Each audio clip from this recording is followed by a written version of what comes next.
Shalom, shalom, everybody. It is Wednesday, July the 29th, 2020. It's the 8th day of the 5th Hebrew month, and this is my second video for the day. And if you have not seen my first video, it's on my main YouTube channel, which is the very first link right below this video, so go check it out. But if you're new to my channel, my name's Daniel Lee. I live here in beautiful Juneau, Alaska. And my mission statement is very clear. I preach and teach the Hebrew Jewish roots of the Christian faith on my website, spiritandtorah.com. I exalt Yahshua, Jesus Christ of Nazareth. He is the only way, truth, and the life. I expose satanic pedophiles through investigative reporting on my YouTube channel. I've been doing this now for almost 2 years. I provide satanic ritual abuse survivors a platform to speak out on. I protect the innocent children by virtue of these other things, and I lead a nightly Zoom room prayer meeting. We pray for President Trump, this nation, other subscribers, each other, and we'll be happy to pray for you as well. Okay, so let's get right into this. This is from the DOJ, from the Eastern District of Virginia. Sex traffickers are sentenced to a combined 81 years in prison. This is out of Alexandria, Virginia. 6 defendants have been sentenced to a combined 81 years in prison for their respective roles in the sex trafficking of a child and an adult at multiple locations in Northern Virginia and Maryland in 2018 and 2019. Sex traffickers often prey upon the most vulnerable victims in our society and intentionally exploit those vulnerabilities, said G. Zachary Terwilliger, U.S. Attorney for the Eastern District of Virginia. The damage inflicted upon children through this form of sexual exploitation is immeasurable. The victim, survivors are subject to multiple forms of mental, physical, and emotional trauma, the scars of which never fully fade. The minor victim in this case was particularly vulnerable, and her traffickers used fear, coercion, and control to abuse and exploit her being for profit. Exploit her entire being for profit. We will remain dogged in our pursuit of all those who perpetuate this modern day slavery.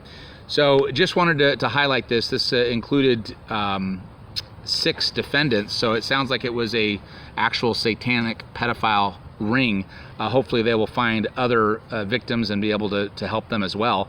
But yeah, I mean, this is why my channel is devoted to this, because this type of act against our little children causes so much immeasurable pain and harm to them.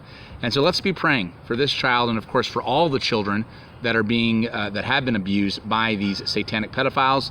Again, I'm just very thankful that Barr, who made this announcement shortly after he took over the DOJ back in early 2019, that his highest priority was going to be to go after these child sex traffickers, these pedophiles. Hallelujah. All right, now some more information on this big tech purging and censoring and just being ridiculous. This is out from Breitbart. It says, election interference, Google purges Breitbart from search results. A few days after the 2016 election, at an internal meeting later leaked to Breitbart News, top Google executives, including Sundar Pichai, Sergey Brin, and Kent Walker, lamented President Trump's victory, comparing Trump voters to extremists and discussing their desire to make Trump's election and the populist movement a blip in history. True to their word, 4 years later, Google is deliberately working to interfere with the re-election of Trump in 2020. There are several ways in which Google is interfering in the 2020 election, but this article will focus primarily on one of them, political search bias. Google has been purging Breitbart content from search results since the 2016 election. Search visibility is a key industry measure of how findable a publisher's content is in a Google search. New data shows that Google has suppressed Breitbart's search visibility by 99.7% since 2016. On April 4th, 2016, Breitbart ranked in the top 10 search positions, i.e. on the first page of Google search results, for 355 key search terms. But now, as of July 20th, 2020, Breitbart ranks in the top 10 search positions for only 1 search term. And on April 4th, 2016, Breitbart ranked in the top 100 search positions for 16,820 key search terms, but now, as of July 20th, 2020, Breitbart ranks in the top 100 search positions for only 55 search terms. So yeah, we see what, I mean, I guess this probably isn't a big surprise to most of my viewers, but again, just another example of how the big tech is just completely out of control in suppressing information that they don't want to get out.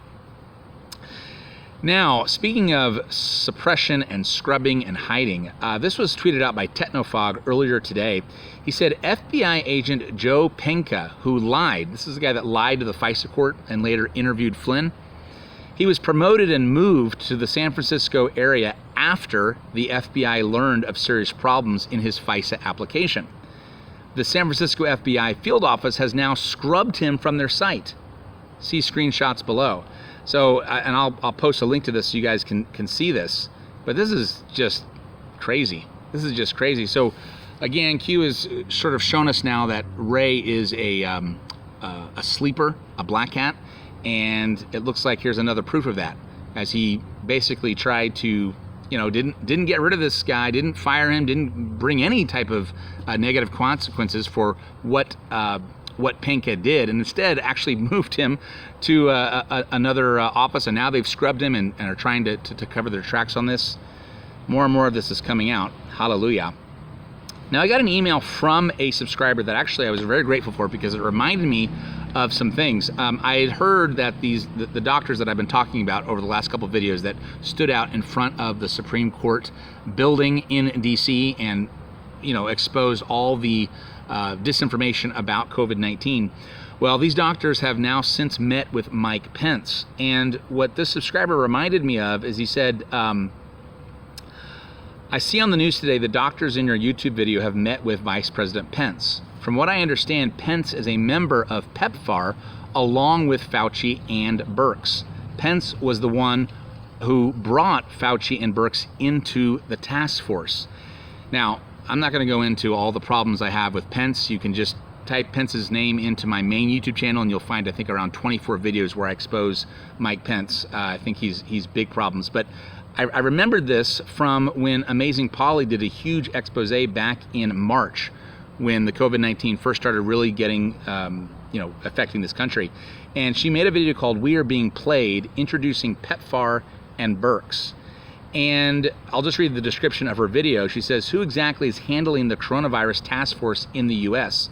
I look into the background of Deborah Birx, which leads us to PEPFAR, which leads us to Bono and Bill Gates, and the swampy depths of the Frankenstein medical industrial complex. It's global." And she talks about in this video, it's about 45 minutes long, about Pence's connection to PEPFAR as well. So when I had heard that these brave doctors were meeting with Mike Pence, I was kind of like, ugh, my heart dropped, because I thought this is not going to be good. And indeed, this subscriber sort of helped remind me of this. So I'm going to post a link to Amazing Polly's video. She does a very, very thorough job in exploring these connections between PEPFAR and Mike Pence and Birx and Fauci and all this stuff. So it wasn't Trump who brought Fauci or Birx onto the task force. It was his vice president, Pence, who I believe is part of the deep state. So just something to be aware of. Now, this was also sent to me by a subscriber. This is from the state of Ohio. It says on July 30th, 2020, so just, tomorrow, a new rule of the administrative code goes into effect. In general, the rule prohibits all terminal distributors, including prescriber clinics, non-resident pharmacies, and institutional facilities, from selling or dispensing hydroxychloroquine and chloroquine for the treatment or prevention of COVID-19. So they sent me a screenshot of this, and I actually found a link on the pharmacy.ohio.gov because I wanted to make sure this was true, and indeed it is true. Here's the actual code that's being implemented. No prescription for chloroquine or hydroxychloroquine may be dispensed by a pharmacist or sold at retail by a licensed terminal distributor of dangerous drugs, including prescriptions for patients residing in Ohio, dispensed or sold at retail by non-residential terminal distributors of dangerous drugs as defined in Rule 4729:5-8-01. So they're making hydroxychloroquine, they're saying it's a dangerous drug. Remember, hydroxychloroquine is safer than Tylenol. B, except as provided in paragraph C of this rule, prescriptions issued for chloroquine or hydroxychloroquine for prophylactic use related to COVID-19 or for the treatment of COVID-19 are strictly prohibited unless otherwise approved by the board's executive director in consultation with the board president, at which time a resolution shall issue. So the state of Ohio, I mean, right in the face of all of these doctors standing out on the steps of the Supreme Court saying hydroxychloroquine is the answer, the state of Ohio is saying, nope, we're going to cut this off from our residents. We're going to make it very, very difficult for people to get this prescription. Now, Lisa Mae Crowley tweeted this out, I think it was last night or earlier today. She retweeted Brian C. Proctor, who's a doctor, who said, before I get banned from Facebook, I want everyone to know I sincerely believe hydroxychloroquine works. It has helped hundreds of patients conquer COVID, not only in my clinic, but all over the United States. Things most people may not know. Tylenol is more dangerous than HCQ. Yeah, he says this. And Lisa Mae Crowley says, and Tylenol is sold over the counter. HCQ should be sold over the counter as well.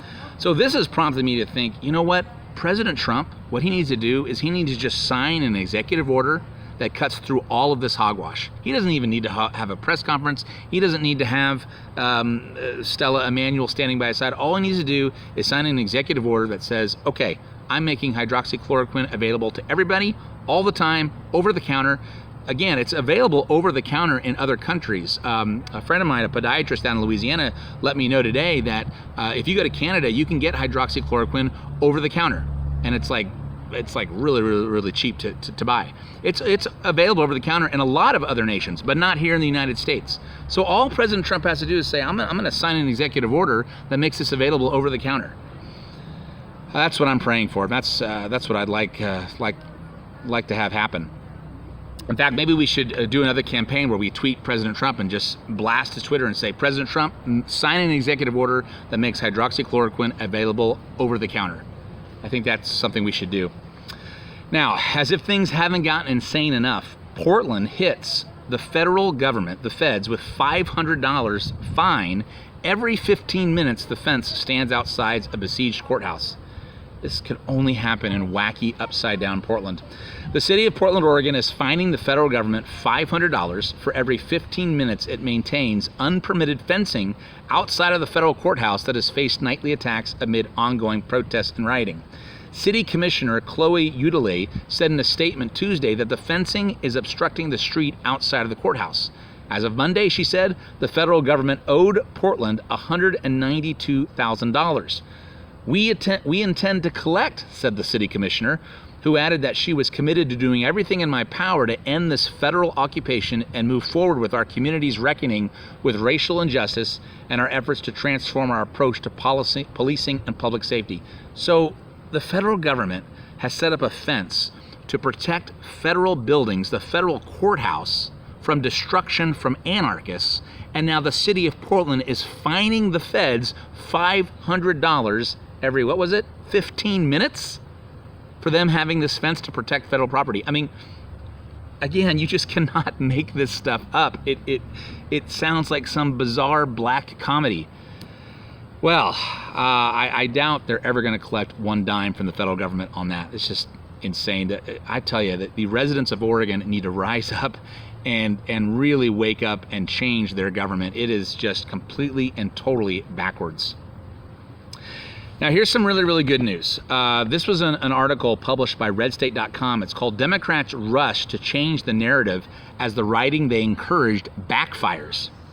Yeah, so we think that, because the news is, keeps showing all this stuff. Actually, they're not showing a lot of the really bad damage that's going on in a lot of these cities. They're trying to sort of hide it. But we hear about it, we see it, and I know it's very, very discouraging to see that happening. In fact, even Jim Jordan in the attorney bar hearing yesterday said how depressing it is, because he showed a whole montage to Jerry Nadler about all of the violence that's been going on since Jerry Nadler said it was a myth a couple days ago.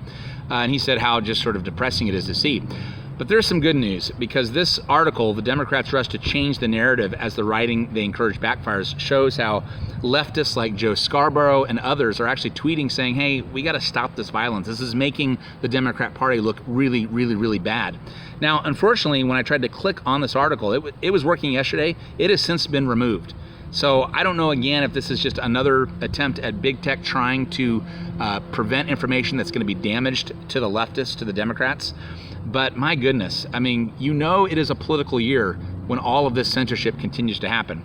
But I did read the article. It was a legitimate article. It showed the actual tweets from Joe Scarborough and other leftists saying, hey, you know, this rioting is out of control. So it was there, and I want to talk about it. And even though the link has since been scrubbed, I'll provide the actual link to it, to the redstate.com article. Maybe it'll get put back, and if it does, hopefully that link will work eventually. But for right now, it's the article's been scrubbed. All right, if you like what I'm doing, if you appreciate what I'm doing, if you think I'm working hard and I deserve to be paid, this is my full-time career, which I love. I love doing what I do.